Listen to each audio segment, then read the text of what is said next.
তিন জায়গার দোয়া। কয় জায়গার? এই তিন জায়গার দোয়া না থাকলে সফলতা আসবে না। এই তিন জায়গার বড় দোয়া থাকলে মরার আগে পঙ্গু, মরার আগে বিছানায় পঙ্গু হয়ে যাবে। কয় জায়গার দোয়া? এই তিন জায়গার দোয়া পাইলে তুমি জিরো থেকে হিরো, কসম আল্লাহ ওয়াল্লাহ। আর এই তিন জায়গার বড় দোয়া যদি নেও তাহলে মরার আগে বিছানায় কি পঙ্গু। তিন জায়গার প্রথম জায়গা মা বাবা, দ্বিতীয় জায়গা শিক্ষক, তৃতীয় জায়গা ওলামায়ে কেরাম। মা বাবা যদি অন্তর খুলে দোয়া করে, তুমি ডাক্তার হলেও সফল।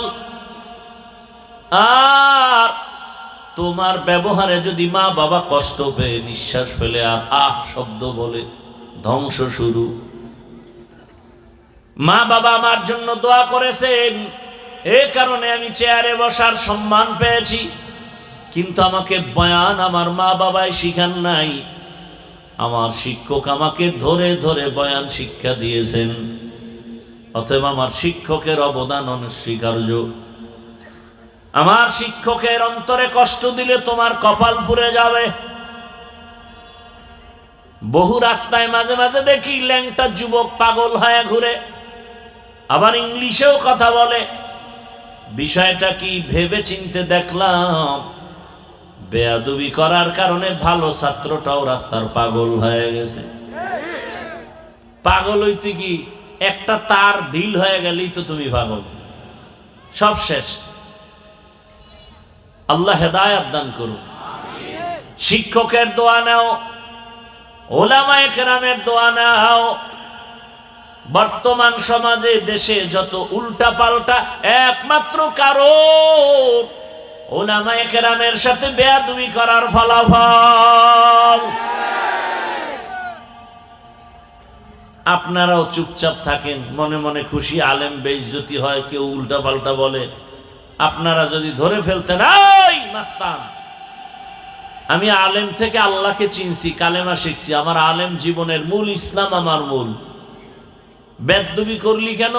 এখানে বসে থাকবি, রংসা খাবি, আর মোনাজাত পর্যন্ত তোর শাস্তি, তওবা করবি, জীবনে আর বেয়াদবি করবি না। জনগণ এক ময়দানে দাঁড়ায় গেলে এক বেদ্যবরে সোজা কর্তা, গোটা দেশ ঠান্ডা হয়ে যেত। সেই সোজা করার পাওয়ার নাই। ওই যে একটু আগে বলছি টাকা খাইছে না গোপনে, তো পাওয়ার কেমনে? ওই পুরুষরাই তো বউয়ের কাছে দুর্বল, যারা শ্বশুর বাড়ির থেকে পায়খানার নামে যৌতুক খায়, বড় কথা বলতে পারে না।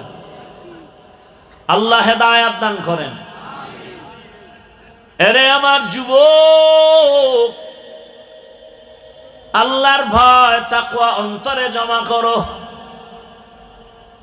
নতুন করে সততার মানদণ্ডে দাঁড়াও।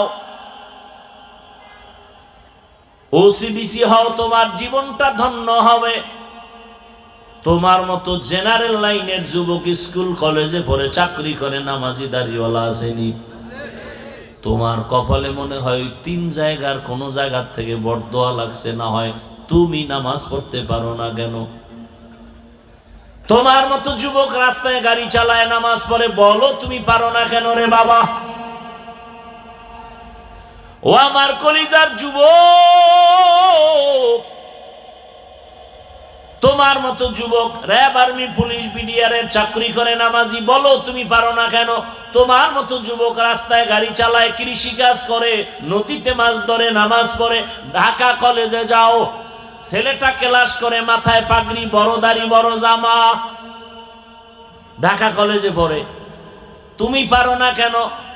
কপালে লেখো, তোমার কপালে তিন জায়গার কোনো এক জায়গার বরদোয়া লাগছে, না হয় তুমি পারো না কেন? এখনো সময় আছে, তওবা করে নেও, আল্লাহর ভয় অন্তরে জমা করো। আর আল্লাহর এই ভয় অন্তরে নেওয়ার জন্য একটা ঠিকানা, আর কোনো ঠিকানা নেই।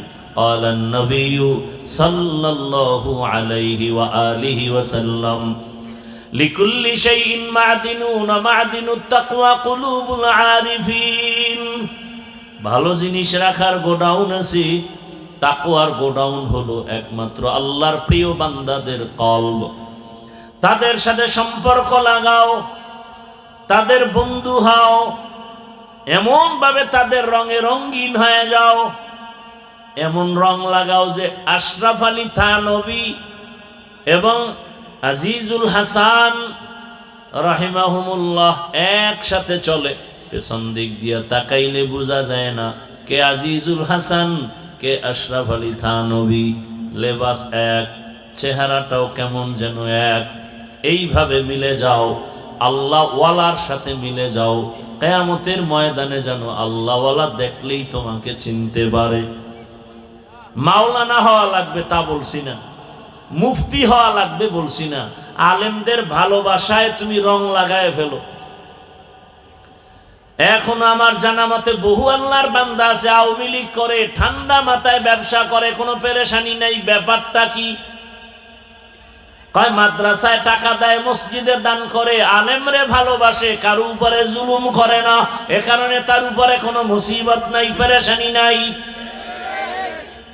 বিএমপি করে কিন্তু কোনো পেরেশানি নাই, 5 ওয়াক্ত নামাজ জামাতে পড়ে, আলেমরে ভালোবাসে, মাদ্রাসায় টাকা দেয়, মসজিদে টাকা দেয়। আমার জানা মতে বহু আছে। এ কারণে উলামায়ে কেরামের সাথে থাকো, কারণ এই জমিনের একমাত্র উম্মতের কলিজার বন্ধু উলামায়ে কেরাম, আর বাকি সব হলো স্বার্থপর। উলামায়ে কেরাম নিঃস্বার্থ বন্ধু, কোনো স্বার্থ নাই। এই নিঃস্বার্থ উলামায়ে কেরামের সাথে সম্পর্ক তৈরি করে নাও। ও আমার যুবক, তোমার দিকে তাকায় আছে গোটা দুনিয়া, গোটা দেশ। তুমি গোটা দুনিয়া ঠান্ডা রাখবা, গোটা দেশ তুমি নিয়ন্ত্রণ করবা। সুন্দর চরিত্র নিয়ে, মা বাবার দোয়া, শিক্ষকের দোয়া, উলামায়ে কেরামের দোয়া নিয়ে রেডি হও। স্কুলে কলেজে পড়া কি নিষেধ? হ্যাঁ, বরং আমি তো কঠিন ভাবে বলি সারা দেশে, আর কেউ বলে কিনা জানা নাই। ডাক্তার হও, স্কুলে পড়ো, কলেজে পড়ো। আমার দেশে মাওলানা মুফতি মুহাদ্দিসের অভাব নাই, আলহামদুলিল্লাহ। আমার দেশে আদর্শ ডাক্তারের অভাব, আদর্শবান ইঞ্জিনিয়ারের অভাব, আদর্শবান প্রফেসরের অভাব, আদর্শবান ওসি ডিসির এসপির অভাব।